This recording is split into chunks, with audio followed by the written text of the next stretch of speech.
এই সংবাদটি নিবেদন করছে নয়ন অপটিক্যাল, থানা মোড়, জলপাইগুড়ি।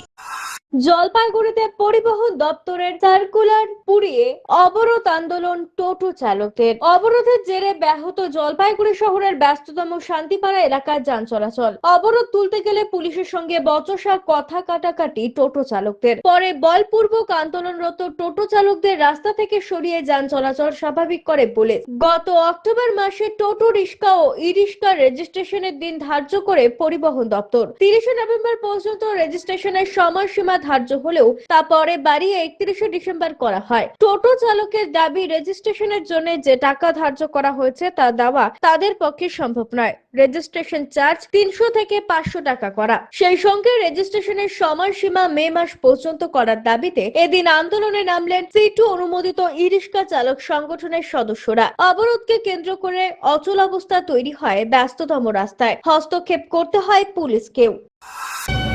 এখন মিউনিসিপ্যালিটি আমাদের কোনো কথা নেই, ছেড়ে দিয়েছে আমাদের সঙ্গে ওদের কোনো সম্পর্কই নেই। আরটিওর কাছে এখন আরটিও এতগুলি টাকা দিয়ে আমাদের রেজিস্ট্রেশন করতে হবে, আরও এর সঙ্গে আছে ইন্স্যুরেন্স আছে, গাড়ির ফিটনেস আছে, হাবিজাবি মিলিয়ে প্রায় 10-12 হাজার টাকার মতন একবারে যাচ্ছে আমাদের, হিসাব করে দেখলাম। আপনারা কি চাচ্ছেন? আমরা চাচ্ছি এই টাকাটা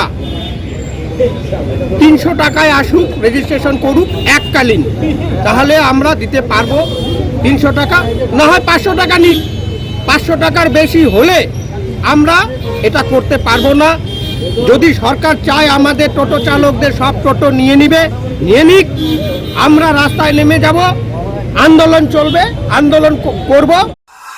আমরা বলেছিলাম যে টোটো ই রিক্সা আলাদা না করে 300 টাকায় সমস্ত গাড়ি রেজিস্ট্রেশন করতে হবে এবং যে সময়সীমা সেই সময়সীমা বৃদ্ধি করতে হবে। আমরা রেজিস্ট্রেশনের বিপক্ষে নই, কিন্তু এত টাকা টোটো চালকদের পক্ষে দেওয়া সম্ভব নয়।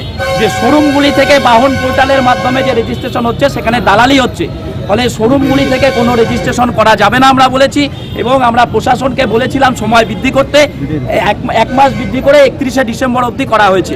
ফলে সেই সময়সীমা আরো 5 মাস বৃদ্ধি করতে হবে, 31 মে পর্যন্ত সময়সীমা বৃদ্ধি করতে হবে আমরা বলেছি। আজকে কি করলেন? আজকে আমরা শান্তিপাড়া মোড়, যেটা নেতাজি পাড়া বাস স্ট্যান্ডের মোড়, সেখানে টোটো চালকরা রাস্তা অবরোধ করেছেন, তারা বসে পড়েছেন, কারণ তাদের পেটে লাথি মারা হয়েছে।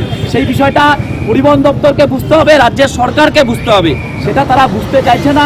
ফলে এরপরে আরো বড় ধরনের আন্দোলন হবে। আর এই সময়সীমা যদি বৃদ্ধি না হয়, 31 ডিসেম্বরের পরে 1 জানুয়ারি থেকে যদি কোনো টোটো চালকের গায়ে বা টোটো ধরার চেষ্টা হয়, সেই ক্ষেত্রে সমস্ত টোটো চালকরা নিয়ে ডিএম অফিসে জমা করবেন।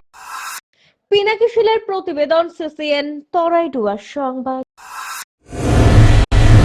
চোখ মানব শরীরের এক অমূল্য সম্পদ। সঠিক সময় সকলেরই এই অমূল্য সম্পদের যত্ন নেওয়া উচিত। আর চোখের যত্ন সঠিকভাবে নিতে হলে আপনাকে আসতেই হবে শহর জলপাইগুড়ির অন্যতম বিশ্বস্ত প্রতিষ্ঠান থানা মোড়ের নয়ন অপটিক্যালে। এখানে আপনি পাবেন সকল সাধ্যের মধ্যে বিভিন্ন রকম ব্র্যান্ডের চশমার ফ্রেম ও লেন্স। অত্যাধুনিক কম্পিউটারাইজ যন্ত্রের সাহায্যে 2 জন চক্ষু বিশেষজ্ঞ চক্ষু পরীক্ষা করে থাকেন এখানে। দরিদ্র পেশেন্টদের বিনামূল্যে ছানি অপারেশনের ব্যবস্থা করা হয়ে থাকে। আর তাই চক্ষু পরীক্ষা হোক বা নতুন চশমা, চোখের যে কোনো সমস্যার যার ওপর চোখ বুঝে ভরসা করা যায়, তার নাম হলো নয়ন অপটিক্যাল। আমাদের ঠিকানা থানা মোড়, জলপাইগুড়ি। যোগাযোগ করুন 9932208885 অথবা 8250568100 এই নম্বরে।